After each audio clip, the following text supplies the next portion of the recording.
السلام عليكم، شلونكم شباب؟ شلون الصحة؟ ان شاء الله بخير. رجعنا لكم فيديو جديد.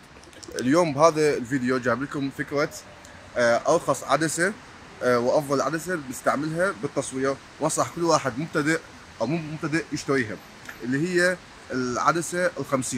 العدسة كلش حلوة، وتقريبا المصورين العالميين اول عدسة يشتروها بالبداياتهم هي عدسة ال50. هي تقريبا موجودة بالكانون وبالنيكون وبالسوني، وتقريبا بكل الشركات سعرها $200. هاي العدسة سعرها $200 وموجودة يعني بالكانون سعرها $200 وبالنيكون سعرها $200 وبالسوني هم سعرها $200. ليش هاي العدسة كلش حلوة؟ أول شيء العدسة وزنها كلش خفيف. شلون يعني وزنها كلش خفيف؟ يعني أنت من تصور مثلا بيها رايح بسفرة أو تصور بيها فيديو أو هذا، وزنها كلش خفيف. السالفة الثانية إنه هي f1.8، يعني تسوي لك عزل كلش حلو. السالفه الثالثه وهي يعني هاي مو كل الناس يعرفوها، احنا بالعين مالتنا البشريه اكو فد شلون نقول زوم معين او قياس معين.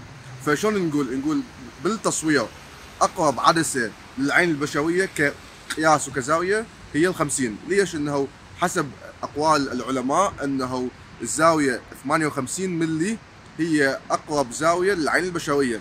فمن تصور بعدسه 50 تحس انه الاجسام او الاحجام تقريبا هي نقول نفس حجمها بالحقيقه.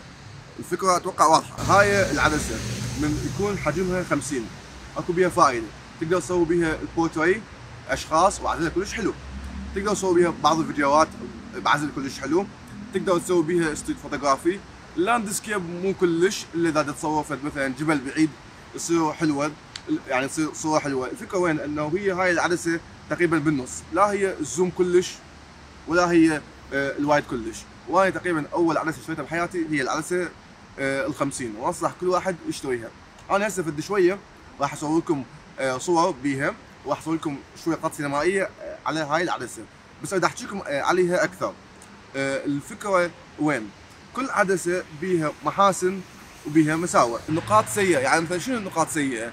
يعني كمثال هاي العدسه من تفوكس يطلع بيها صوت، يعني شلون نقول صوت الفوكس، يعني تز يجي يطلع تقريبا صوت فوكس. هذا يزعج بالفيديو. انت مثلا انا اصور فيديو وحاط الميكروفون فوق الكاميرا ودا احاول افوكس بيها، مزعج. فوكسها نوعا ما بالفيديو هم بطيء. السالفه شنو مثلا نقول المساوئ بيها؟ المساوئ الثالثه، النقطه الثالثه انه مو كلش حاده، مو كلش شارب واضحه. بس انت من مشتري عدسه سعرها $200 تقدر تسوي بيها كل هاي السوالف، هذا يعني يعتبر شلون نقول شيء ممتاز. وهاي العدسه انا كلش احبها، يعني بحيث انه من بداياتي اشتريتها واشتريت وراها هواي عدسات، بس شلون نقول دائما اشتاق لها وارجع لها. ليش؟ لانه العدسات الحديثه يسووها بتقنيات كلش متطوره وسعرها كلش غالي، فتحس بيها الوضوح والدقه كلش عاليه. هاي العدسه لانه ثلاث ارباعها بلاستيك وقديمه نوعا ما، تعطيك هيجي شلون نقول الاحساس القديم، او الالوان اللي يسموها الالوان القديمه الفنتج، مو كلش واضحه، بيها شويه هيجي تحس اكو بيها فشي غلط، تعطيك شويه نوعا ما. انا بالنسبه لي يسموها بالانجليزي او يعني بالتصوير يسموها دراماتيك فوتج، يعني تعطيك صوره تحس بيها دراما وتحس بيها هيجي اشياء غلط، بس هي حلوه. فلذلك انا احب كلش هاي العدسه، وانصح كل واحد مصور ما مستعمل العدسه 50 يشتريها، او كل واحد مبتدئ ناوي يشتري اول عدسه بحياته يشتريها. سعرها $200 وما يندم، ويقدر يشتريها مستعمله من اي مكان بالعالم حيطلع سعرها $150 تقريبا او $120. وتقريبا كل شركات التصوير عندهم هاي العدسه اللي هي ال 1.8، اكو منها 1.4، اكو منها 1.2. هاي تصير اغلى وتصير بتفاصيل اكثر، ونقدر يعني نتناقش عليها في فيديوهات لاحقه. عم معلق موجود وياي، فراح اصور كم صور العمل معلق بهاي العدسه وصور مختلفه، وراح احاول اطلع لكم اياها هنا او هنا، او ما اعرف اسوي موسيقى واخلي الصور تطلع واحده واغلق واحد انا احيا بيها بالمونتاج. بس راح اصور صور بهاي العدسه وراح اعدل الصور وراح اوريكم اياها شلون تطلع الصور بهاي العدسه. ومباشره ايش حيصير ورا؟ راح اسوي لكم لقطات سينمائيه بهاي العدسه. شلون يعني؟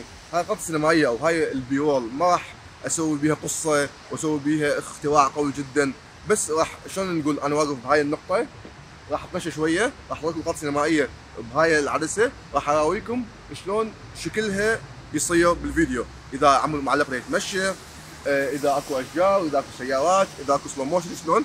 فيعني راح تقدرون تاخذون فكره سريعه عن هاي العدسه.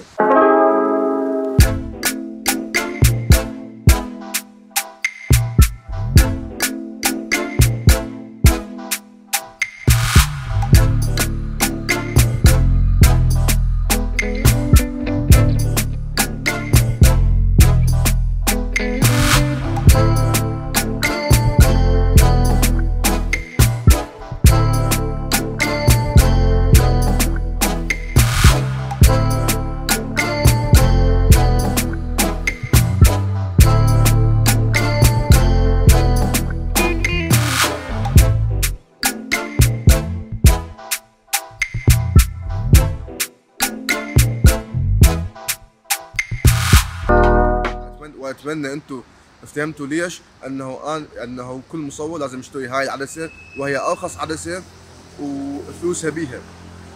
فاذا عجبك هذا الفيديو حطوا لنا لايك، اشترك اذا ما مشترك، علق لنا تعليق حلو، يقول لنا فهمت الفكره او لا، او شنو رايك انت بهاي العدسه الجميله، ونتشارك ان شاء الله على باكر او عقبه. يلا مع السلامه.